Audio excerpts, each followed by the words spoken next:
A couple of weeks ago, I asked for your outdoor questions. A lot of you were kind enough to send them in, so thank you very much for that. This is the first video in response to those questions. This question came in from Pond Guru, and it was, what are the three things that, well, I always carry when I'm out of the woods? So I've come out here to the woods to show you. So this actually turned out to be a slightly harder question to answer than I had anticipated because, well, I do lots of different things. I mean, my job description is that I am an outdoor instructor, an outdoor consultant. I do lots of different things. I train people in how to have fun outdoors, I train people in how to not die outdoors, and I work with other businesses so that they can teach other people how to not die or have fun outdoors. So that means that, well, I work in all sorts of places. I work doing all sorts of outdoor things. I work in the mountains, mostly here in Snowdonia, but around the UK. I work in forests like this one. I work in rivers and in the sea and doing all sorts of weird and wonderful things. So each one of those environments calls upon a different, well, either skill or set of kit or just a mindset and a way to approach the problems that might come up from that. I thought, oh yeah, I'll just go through my kit and pick the three things that are always there and answer the question. Bang out a video, it'd be really easy. Well, yeah, not really. I was going to talk about medical kits and say, well, I always carry a first aid kit and, this is what goes in it, but I've actually already got quite a long and, well, extensive video on first aid kits and setting them up. And it's a bit of a boring answer, really, because, yeah, bad things can happen. You need things to stick yourself back together if those things happen. So I put that to one side, but generally I'm carrying some sort of medical kit of some kind. So when I'm working in the outdoors, three things that I always carry. Well, I suppose first thing is a cutting tool of some kind. My philosophy when I'm working in the outdoors or working with clients or for myself or just having fun is that I need to carry things that are harder to replicate out here in the woods or up a mountain or somewhere else, and that, well, will make my life a lot easier. And if I really need those items, I need them quickly, and I know I need them to be reliable and I need them to work. So a cutting tool of some kind. I'm not going to go into knife lore and carrying and what you can carry and where and all those kind of things, because there's a really long video with Kevin elsewhere on the YouTube channel, so I'm not going to go into that.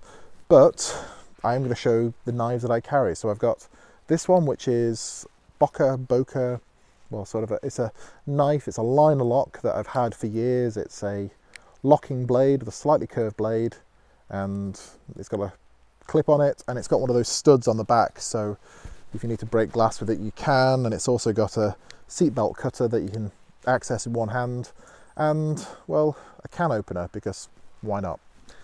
That's my general, if I'm carrying a knife and it's not something that falls into the other category of knives or cutting tools that I carry, but it's not for everyday carry on the street, then that's the one I carry. So something like that, a fairly robust, sharp, useful tool, no bigger than it needs to be. Multi-tools are great. I like the Gerber range, and I've had this crucial multi-tool for 10 years. This one has been up many mountains and on many trips. So it's got the usual pliers, wire cutter things there, and then a locking blade and a Phillips and flathead screwdriver and a little carabiner that doubles as a bottle opener. It's a really useful tool. I've used this to fix quite a few things, from camera tripods and getting stuck lens filters off a lens on one memorable occasion, through to just fixing the mountain bike and adjusting things on the canoe or the kayak, or fixing gear or improvising things, or doing improvised repairs on rucksacks and boots and all sorts. It's a good tool. It's heavy. Most multi-tools aren't the lightweight option, so I don't carry that unless I think I'm going to need it. But if I do carry that, I won't be carrying another folding knife just to save weight. I don't need two folding knives. I also carry this in places, well, like this, or when we're running bushcraft courses or survival courses, or where it's appropriate, a fixed blade knife like that. It's fairly long, and you can see against my hand there, it's about 3.5 to 4 inches long, made for me by a good friend. Hello, Mike. It's something I've had for about 3 years. It's in almost weekly use, particularly in the summer when we're running a lot of courses, and it's been sharpened, well, hundreds of times now, and it's still razor sharp, does everything I need it to do. It's sturdy enough to bat on with and carve with, and I've used it for game prep and lots of other things. It's not appropriate for every single thing I do in the outdoors, and I don't always carry it, but when I do, this is what I carry. So a cutting tool of some kind. Next up, well, it's a portable light source. So something like this black diamond LED head torch. I've used, well, quite a few different head torches over the years. They generally last about 12 to 18 months in the way I use them. This one I've had for 12 months, and it's just starting to show some sign of corrosion on the terminals on the battery from a bit of water ingress, and the strap's starting to stretch out a bit too much. So it's heading towards the end of its main service life, but it was very inexpensive. I think this was about £35. Runs a rechargeable AAAs, and this is my main torch, the one I'll use when I'm walking or running or mountain biking at night, or doing things that I need to use my hands but I still need to be able to see in darkness or low light, or the one that I'll always carry with me when I'm working in the mountains. So this is my main head torch, and when this dies I'll replace it with something very, very similar. I generally carry a torch or an illumination source of some kind, even if it's just a tiny pocket one or something like that on my keyring, just because if you find yourself in darkness, either in the outdoors after dark, or even in a city, in a building somewhere, and the power's gone off, or you're in a dark corner and you need a torch, you need some sort of illumination, then having something that you can just pull out and it works instantly is, well, it's very difficult to replicate. So a portable illumination source like that. And the last thing is something that, well, it sounds again fairly obvious, but there's a bit of explanation, I think. And that's something like this, which is, well, it's an emergency shelter. These, well, this one and this one, the bigger brother of it, they're group shelters. They're bothy bags or survival bags, or depending how long you've been working in the outdoors in the UK for, a KISU, Caramore Instructor Survival Unit or something. But they're a particularly British thing. I don't really see these overseas, but I know they are starting to make an impact. They're basically tents without poles. It's a non-breathable, very lightweight, waterproof fabric that you pull over yourself, or if you're in a group, you pull over all of you, and you tuck it underneath you and sit down on it. And the way it works is it creates a little cocoon out of the rain, out of the wind, and just sharing each other's body heat. And you can quickly get up to a 10 degree, in centigrade that is, temperature difference between the inside of one of these and the outside, almost to the point where you can go from being on the edges of hypothermia, mild hypothermia, stumbling around, to getting into one of these and within 30 minutes feeling slightly too hot and uncomfortable in there. They do work surprisingly well. They have no moving parts, there's no batteries to run out, there's very low maintenance other than dry them out in between uses so they don't get mouldy. They're very inexpensive. I think this was 25 and that's about £45, and I carry them every time I'm leading a group in the outdoors and I've got a rucksack with me, or when I'm in a canoe, or somewhere where that you may need to get out of the elements. You may need to get out of the wind, out of the rain, and either stop somebody's hypothermia getting worse or prevent it developing in the first place. Anyone who's in a mountain rescue team or a search and rescue team in the UK, this is probably a very familiar item. It's something that when I was in mountain rescue, I used, and in fact we used this very one, and it stayed somewhere near the top of my rucksack, because if you got to an incident location where the casualty is, chances are that hypothermia is going to become a part of that person's, well, timeline on the mountain, whether it's already developed or it'll develop during the treatment or when you try to move them. So by putting this up over the casualty, it gives you a dry, warmish place to work, out of the elements, and it gives you a nice safe cocoon to work with that casualty and find out what's wrong with them, or treat them in some way. So something like that lives in my rucksack. If I'm leading a group, it's somewhere near the bottom. If I was back in mountain rescue, it'd be somewhere near the top, but it doesn't weigh that much, doesn't take up that much room, and that's a 8 to 12 person shelter. So only one person in the party needs to carry that. You don't need to carry 8 of those in your group. So something like that is generally what I carry. There are variations. You can get these mylar foil blanket things that you generally find in first aid kits, and they don't provide any insulation as such. What they work as a reflector, reflecting infrared heat back to you, so you don't lose too much heat that way. But if you're already wet and cold and you just put this over your shoulders and you're still standing in the wind and standing in water or sat on a cold rock or something like that, it's not going to help that much. There are uses for them. In fact, these make great fire reflectors, or if you add this as a layer and then put insulation over the top of it, it works very well. But yeah, they're of limited use. The more modern variation on that is something like this. This is a blizzard bag. And you buy them like this, vacuum sealed in a pouch. And the idea is that you tear it open when you need it.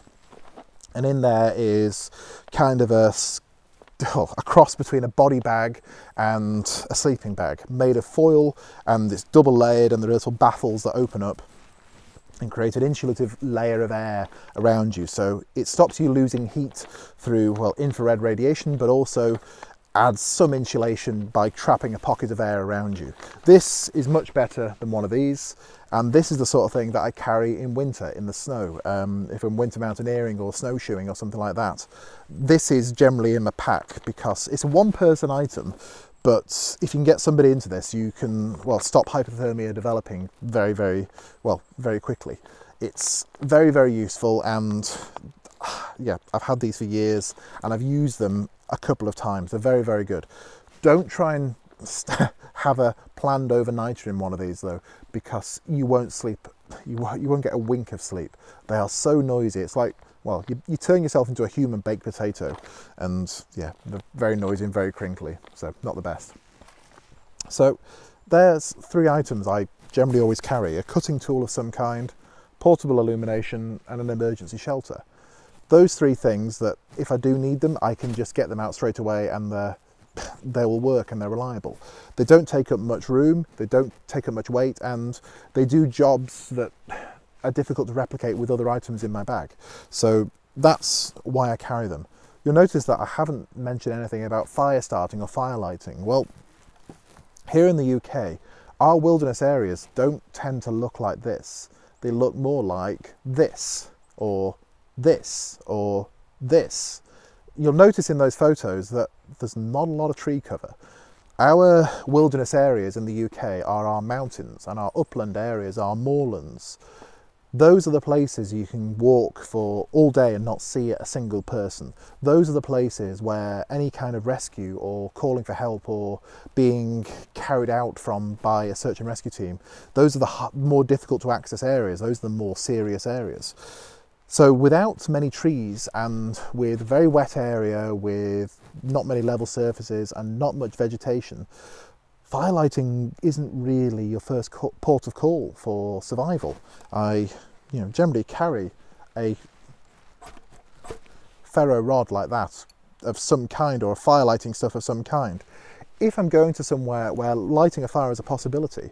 But if I'm going for 2 or 3 days, I don't know, wild camping in Snowdonia or the Lake District or in Scotland, then I'll carry one of these to light my gas stove, but I won't carry any other firelighting kit because, well, there's nothing really to burn.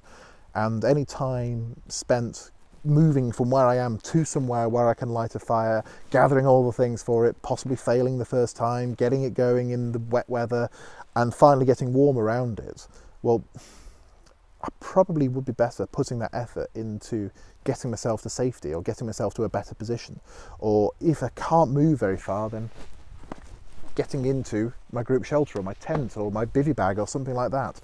So firelighting is an essential survival skill, but it's not something, it's something that you need to make sure that you're carrying the right kit for, and being realistic about when you're going to use it, and could you, instead of carrying a firelighting kit and an axe and a big knife to make feather sticks with and all those things, do I need to carry them, or do I actually need to carry something else, or would it be better off carrying something else? So I do carry firelighting kit, but not on every single trip. So that's about it. Although actually, now I'm filming this, something else has come up, which, that thing, my phone. It's on the table here because I'm using it as a remote for the GoPro. But it's actually quite a good survival tool in its own right. There's a torch app, there's a GPS, there's a mapping app, it's a camera. I can call for help on it. I can write a written message for help. I can write a written message saying I'm okay. I can click a button on WhatsApp and get somebody at home to track me so they can see I'm okay. I can listen to music. I can listen to podcasts and audiobooks to stay, keep my sanity. There's a lot of things this can do, and smartphones are relatively inexpensive these days. Unless you're buying the brand new iPhone X or something like that, you can pick up a smartphone that will do a lot of things for £100 thereabouts. And battery life is getting a lot better. They're becoming more rugged. They're becoming more resistant to water, and the signal in the remote and wild places is getting better. Whether that's a good thing or not, that's under some debate, but it can be quite a good survival tool in its own right. I would never recommend that this replaces a map and compass or a standalone GPS or something like that, but as a backup tool, as something that you go, okay, yeah, I need a quick answer, I'm going to do this. That's not that bad actually. And I've just taken it out of my little waterproof pouch. That removes a lot of the problems of it being damaged by water ingress and things like that. And if I turn it off and keep it somewhere buried in the middle of my rucksack, then it's less likely to be damaged. It's more likely to, the battery's more likely to last long enough for me to be able to do something with it, and it's more likely to be there when I need it. Mountain rescue teams all over the UK are using a tool called SARlock, which remotely accesses, with the casualty's permission, their phone and their GPS, and it allows their position of their phone to come up as a dot on a computer screen in the mountain rescue base, and then they can either send somebody to go and get them, or even navigate and guide that casualty back down to the valley and back down to safety, just using the dot of their location from their phone. Mobile phones, or if you're on the wrong side of the Atlantic, cell phones, they're amazing tools, and they can be very, very useful in the wilderness. If you're coming to the wilderness to get away from phones, get away from things like that, then you don't have to switch it on. You can just leave it switched off in your bag. But a fully charged, modern smartphone with a couple of mapping apps that has a GPS capability in it, it's very, very, very useful, and it's something that has saved lives and does repeatedly save lives. So it is something to think about. This is part of your survival kit. And if it all goes wrong and the phone stops working, you can take the battery out and short it and start a fire, or break the screen and use that as a cutting tool. I don't know, get creative. But yeah, I hadn't actually thought of that. Mobile phone is one of my everyday carry items, and it's always there. So I'm cheating. That's actually 4 things, but yeah, you got a bonus one there. Thanks for watching. If you want to like this video and subscribe to the channel, that's great, but I'm not going to make you do that. And if you just want to enjoy the video and then go on to the next one, that's fine too. Thank you for watching, and I'll see you again next time.